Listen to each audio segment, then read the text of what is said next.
Yesu n'umwami kandi n'umukiza. Amen. Jewe naje kuwa kabiri n'umugenzi yaranteye inkuru turaganira ndamubwira ati jewe ubuzima ntibugenda akazi ndakaronka kagahera aho ndakumvise nkaba kampamagara ndagakoze iminsi 3 kakaja gahera si kuvuga ko ntazi ubuhinga ndabuzi mugabo uko biza ntavyo menya ngene bigenda nkaba naho bwiye ati je n'ukuri tuzojana unyereka aho hantu iciza ko nuko atari mu bapfumu ko narose abagenzi benshi bambwiye ati tugende hariya wibi ibintu rimwo wapi ntivyumvikana uko abantu bagukunda nuko tubona wewe biriko biragenda wapi ntibigenda neza ndamubwira ati je n'ukuri ndatinya kubona umupfumu kubera kera ndabona narumva mama bagenda mugabo ivyo bababwira numva ko bitagenda ntabwo vyigaze bifata nanje ndumva umenga ndumva ubwoba ku muntu w'umupfumu nta n'imisi 3 yari isigaye ntagiye kuko nasa nk'uwagondojwe narumva nabona neza ivyo ndimo bitari vyo rero je ndavuga nti tugende mugenzi turaza kuwa kabiri naje ngwaye asanzwe ngenda ndagwaye gute yaramfashe sinzi iyo vyazananye bavuze ngo n'ivy'inyama nta nyama nariye je tuma jewe ngwara gute naje mfise ibinyanya vyinshi mu maboko mu maguru kandi naje ntafashe umuti asanzwe nza ndafata bijya binini mugabo naje ntawufashe ndavuga ati reka ngende uko ndava ndashika igihe turiko turasenga mu gitondo numva hose ndiko ndababaraha numva vyaheze ndavuga none noba nakize ndavuga ati Imana irashoboye turamara umwanya ngaha amasengesho arahera turagumana ngaha gushika twavuye ngaha saa 11 duhejeje kubonana n'Uwimana yahezagiye hama turataha ico gihe ndashika muhira ndabwira madamu arambaza ati none uwo munsi wiriwe sinamubwiye iyo nagiye sinamubwiye ndavuga nti jewe iyo mvuye tugiye kuryama ndamubwira ati cyane uwo masengesho wewe wagiye mu masengesho sanzwe ndumuririmbyi ndaririmba muri katolika ndavuga ati je mvuye mu masengesho hehe gusenga ahariho hose umugisha urahari nagiye gusenga ndavuga ati Mana ibi bintu wangiriye wagize kaje gusenga uzubandanye urabe ikivamo atahubwo na wewe reka mbandanye tuzohava tugenda nawe urabe ko atakintu gicoba cyara kubayeho utobuzi ndavuga nti jewe nubundi nzosubire kuwa 4 niko pasiteri yambwiye nongere subire no kuwa Mungu wewe bikugendeye gute none kuwa Mungu nuzoza kuririmba bo bazombera mu kibanza nibaza yuko aho ntari ijwi ryanje abandi bazohambera umurimo w'Imana ntupfakara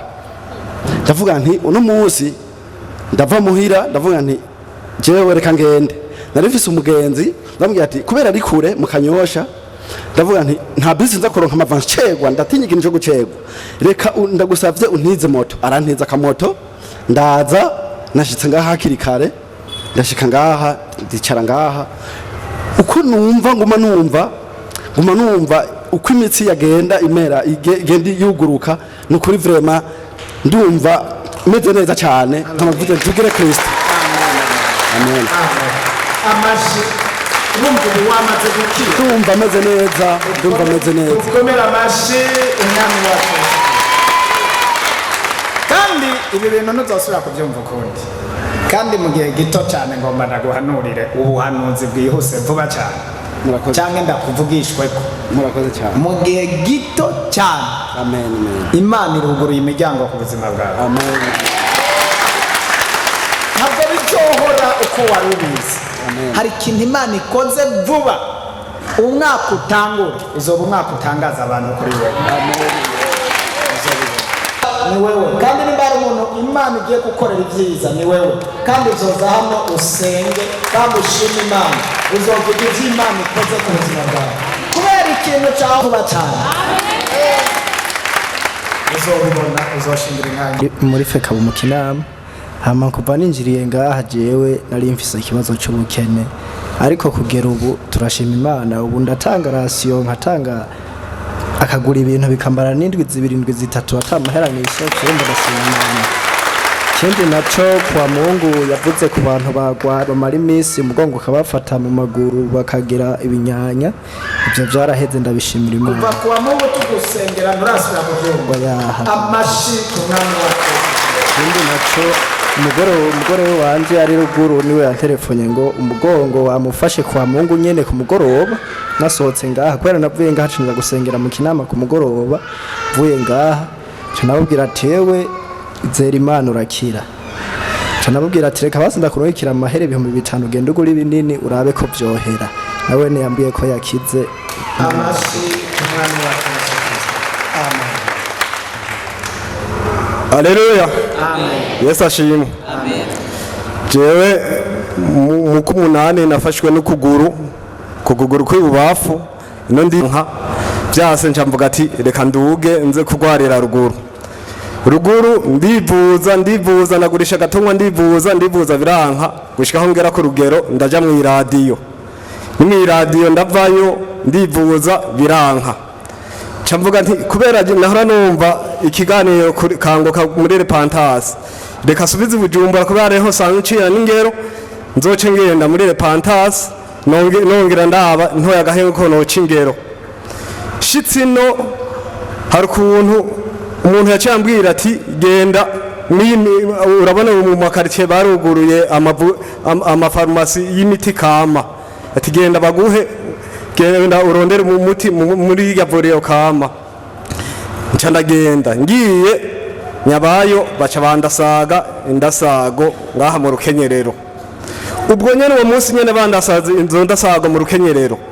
aha mu mugongo haciye haturika ibintu nk'ukumenga nahiye kumenga basutse kwa marike bica biturika mu mugongo mu minsi 2 bica biturika n'imbere gushikaho mu ruhago hatangora kuza n'amashira gushikaho mu kuryama najyamira ku gitugu kimwe nkongera nkavyuka nkaryamira ku kindi niho nandikira mwene wacu asaza ari muganga mu Kibimba namburiye ati nyabuna jezeranyazwe kandi je ndumva yuko ubuzima bugeze habi je ndumva yuko ngomba gushikayo umwe mwene wacu araza aje uwo munsi acasanga nagiye kwipimisha kwa Ntiba mu Kinama nipimishije bashambwiye ati burya kugira ngo hari ibipimo dutoye timugabo kugira dutore ibipimo byose tugenda muri wa karede uzo bagugira ivyo bindi bipimo tudafise ngaha ucugaruka tukwandikira imiti aho amafaranga yose nari ifise yaramperanye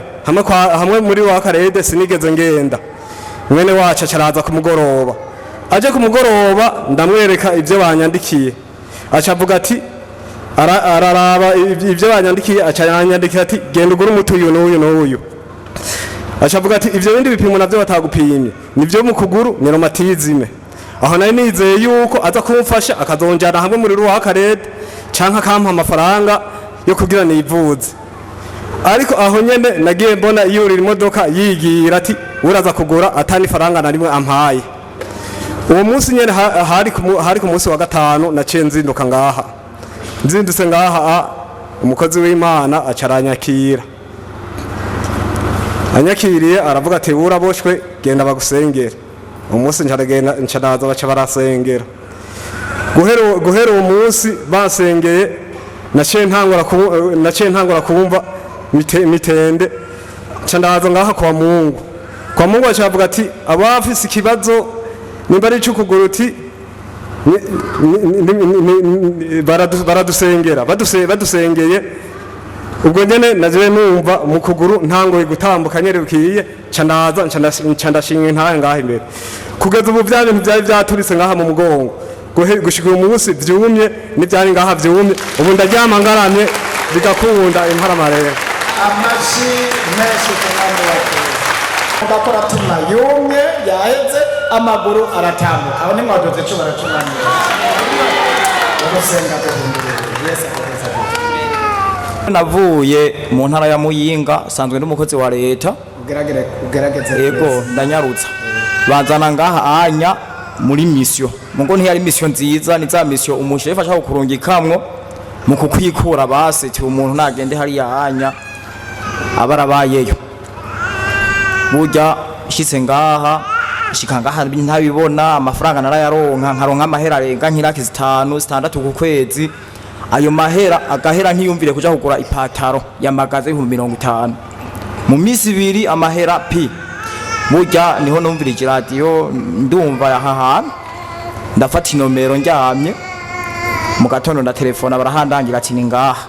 niho naza ngaha kabisa sinari umuntu meze nabi ngeze ngaha umwubaho arambaza ati bimeze gute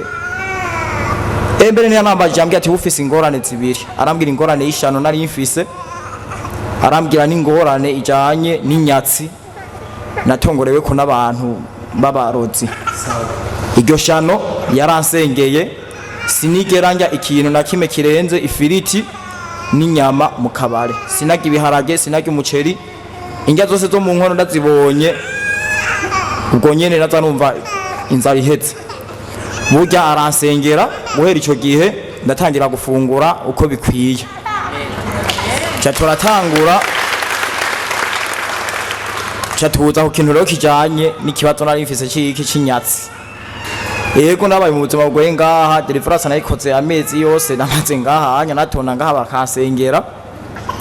mu nyuma bamaze kunsengera je shima ikintu kimwe ngezeko ndibuka umunsi ngaha twari ngaha turavuga ijambo rijanye n'ikintu bita ngo guhagarika nari mfise icankiro abantu abavyeyi abajyango abagenzi bose muri make twahuza na babandi twahurira muri bya bindi by'ubuhimbiri twajamwo inzoga iki abo bantu nibo nari mfise nk'abagenzi mugo ntibari abantu ho telefona ngo ejo ngo nugikira 10,000 nugikira 50 ndageze ikibazo mugo tukiraho rero je maze kubona uruhombo rwabaye gwishi narabwiye abagenzi twagendana ico gihe mu ntara ya Muyinga agati je burya naho ndiko ndakora sinunguka uwo mpaye umutahura homba barambwira ati kazi na dawa ico gihe maze kubona amahera yahomvye neza canarondera umuntu afasha w'umupfumu wampa amafaranga mbona amafaranga arampa umuti kabisa burya nasanze ahubwo mpamagaye rero kimwe bita ibibazo bantu muri ngaha umuntu yita umupfumu ni wamwumva uzuhunge wiruke umupfumu nta nyunga atanga wanashaka nkija ku mupfumu kugira ngo ampe uwo muti wo kugira ivyo nkora bigende neza umugisha gukundwa n'abantu inyuma y'indwi zibiri zonyene ku kazi bari banungise ngaho iBujumbura naca gikundiro narondera narakirose ntaco narose ariko ndashima Imana kuko mu mezi 3 maze ngaha amenyere Pantasi Imana yarampaye kwiyungunganya navuye muri mission banyirukanye nk'umuntu aje ngaha kugira iki babanze ariko no hava ariko sanga ahubwo banzanye mu gisubizo c'ibibazo by'iwanje igituma navuga ko naje mu gisubizo c'iwanje jewe nari maze umwaka umwe nkora akazi stage niyo nari nkiri ko ndakora stage maze guhera ndatangura akazi mugo kuva ntangura akazi nta mugambi nimwe ari migere niyumviraho kurangura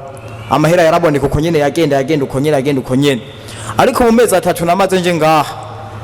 narose parasera y'Ibujumbura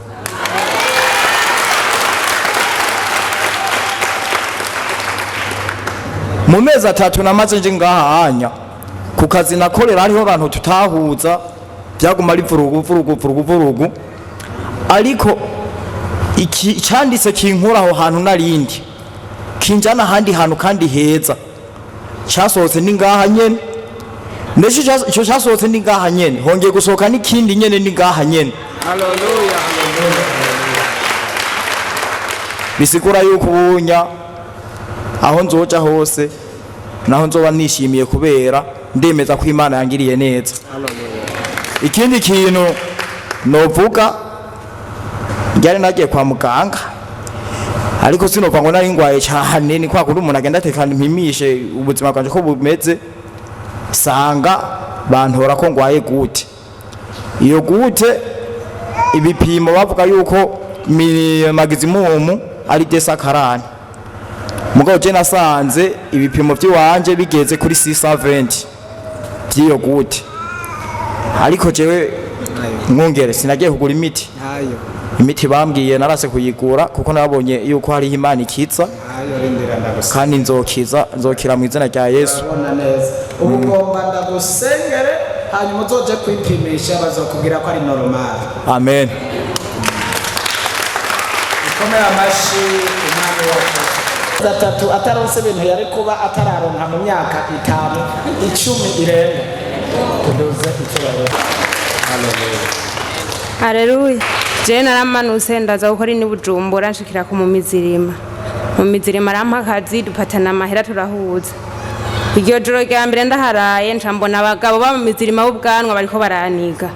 bakaguma kumbaza kuweniga baniga bukenda bwira mabuje ndamubwira ati mabuje je naye ndatambona abantu baniga sinzi yuko ibyo bintu bize ngo ntabo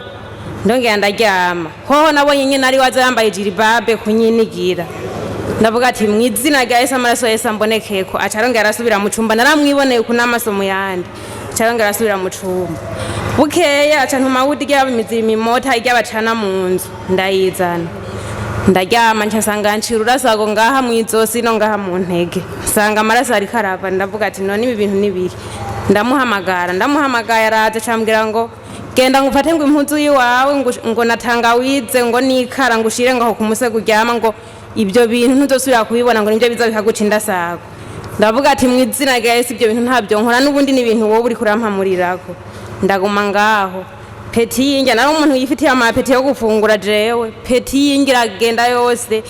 nari ntunzwe n'amazi gusa amazi mu myaka 2 yose twamaranye nanywa amazi yonyene nari ndekuriye kunywa amazi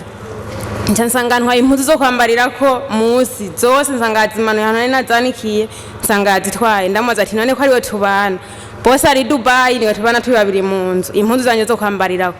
ngo ziba ngo ntusubire kuvuga n'ikintu kizo mpuzu ngo je ngo no gutwara ngo impuzu zo kwambarirako canguma ngaho cangenda mu mashengesho hari yapfo mu buterere ku mibere baransengera barambwira ngo ibintu ngo byagutwaye ngo ibintu ngo ngaha ngo inyama zo ngaha zose zaragiye ndavuga ati ni mu nsengere vuga ibyakoretse ugeze hano burya umusheri wanje nubari ngaha cambwira ati kuri witi hariho ahantu basenga uzozenda kujana tandavuga nibyo ngo nibyo ncandaza inje kuva mva ko mu mizirima kubera baravanye n'umugabo baratandukana baragira divorce kubera n'abasenzi bari barabimbwiye tiwe kugira uzohave bazotandukana n'umugabo uzoboronse inzira yo kugenda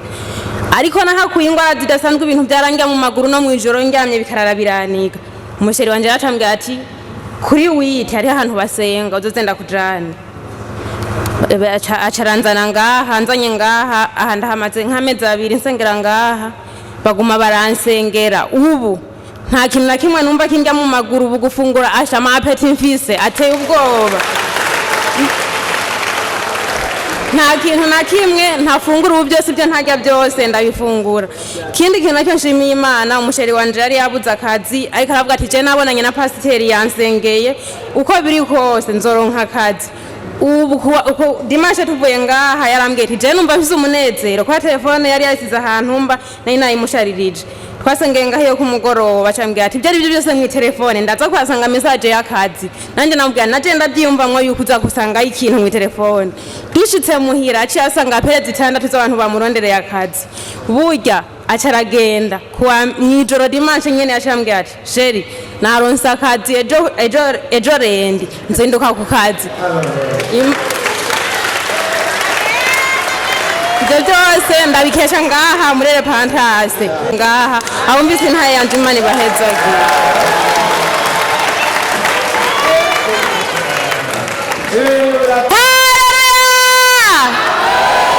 mumpera Imana amashi mureke gusondeka Imana muyiha amashi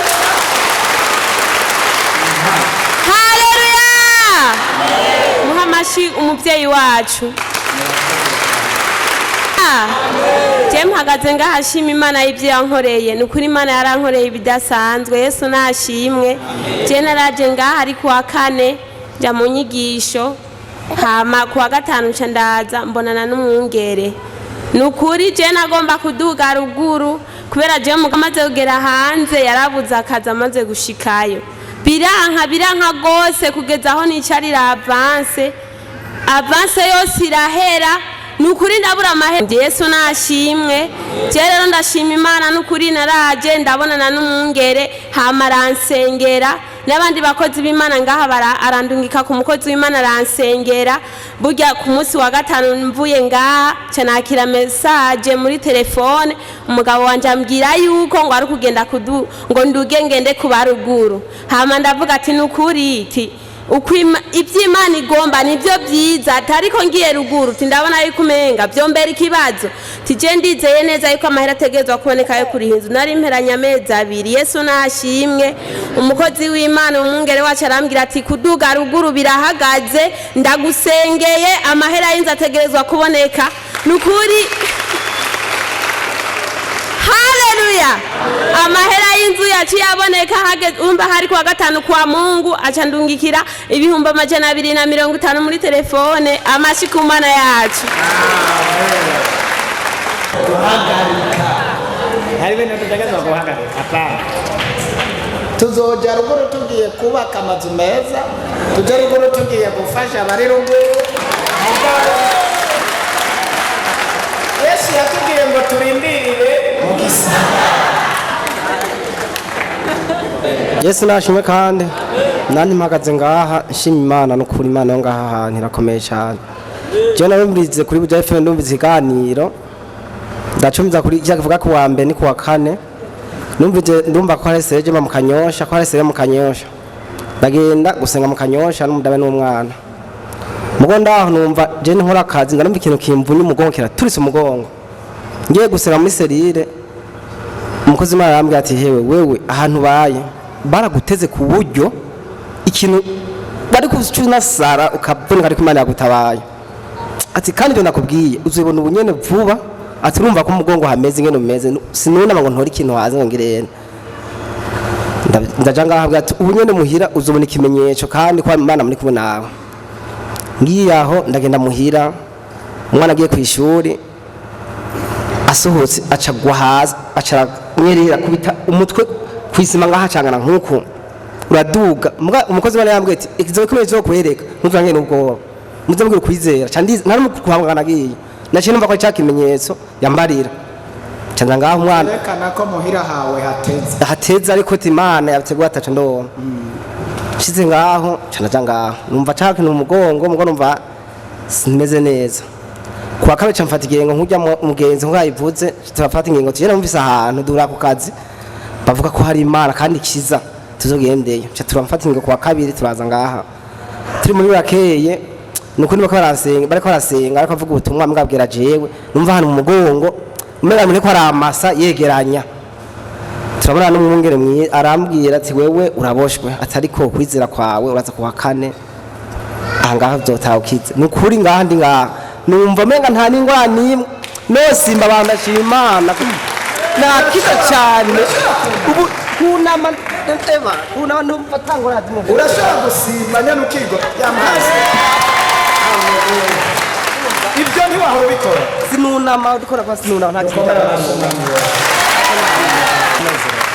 nanezewe cyane rero nukuri nitwo ncyo tubuhemba sasa rero ntimworonka ico mu mpemba nyene ariko kandi muhiri wawe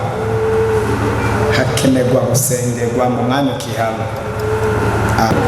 kandi hajya ahantu ntuzohaguma hari iminsi mike wasigaje ucuhapfa kandi hajya ahantu nta mugisha ushobora kuharonka Imana igomba kugura imiryango uhava kandi kuhava kwawe amasezerano yawe urasohoye kuko umuryango umushe ibihagije bibaye ngombwa ushobora kuba umukozi w'Imana aza kuhasengera ahantu mu minsi ukihari kugira ngo haboneke uburinzi budasanzwe ku buzima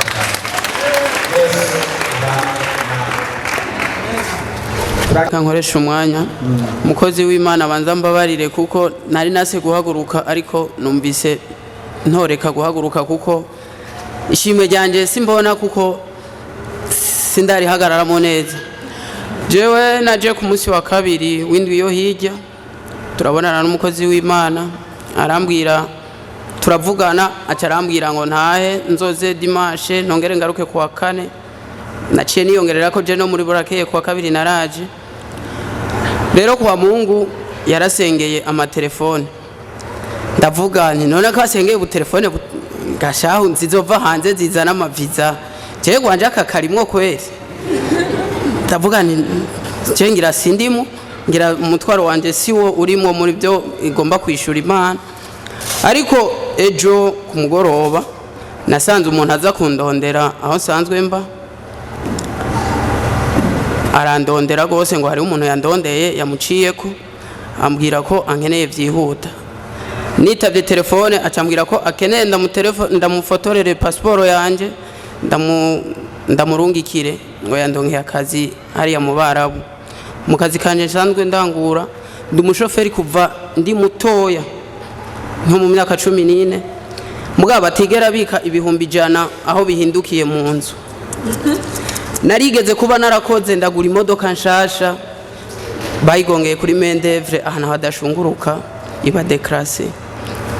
ndayiguza ari nshasha ariko ubu aho byari bigeze ibihumbi 100 mu nzu wanje ntabihaba ntaheranye amadeni yari meshi rero jo ama iyo telefone ndamubwira nawe ukumbwira ndagufotorere ubu nsubira muhira kandi noneho je passport si yo mfise nta passport mfise burya je naho nanyonga imodoka nkaja hanze nkoresha resepasi none cyane ndagufotorera resepasi uwo muzungu wawe ntayemera ntibikundi iyo visa ntizosohoka kandi rero nta na telefone mfise kogenda kwa naka guha amahera ugure telefone ngiye hama iyo visa nayo wewe ejo uzogenda usabe rendezvous passport turabe ingene bizogenda byari nase kubihaguruka ngo shime ariko byagumye bingobera mwarahezagiwe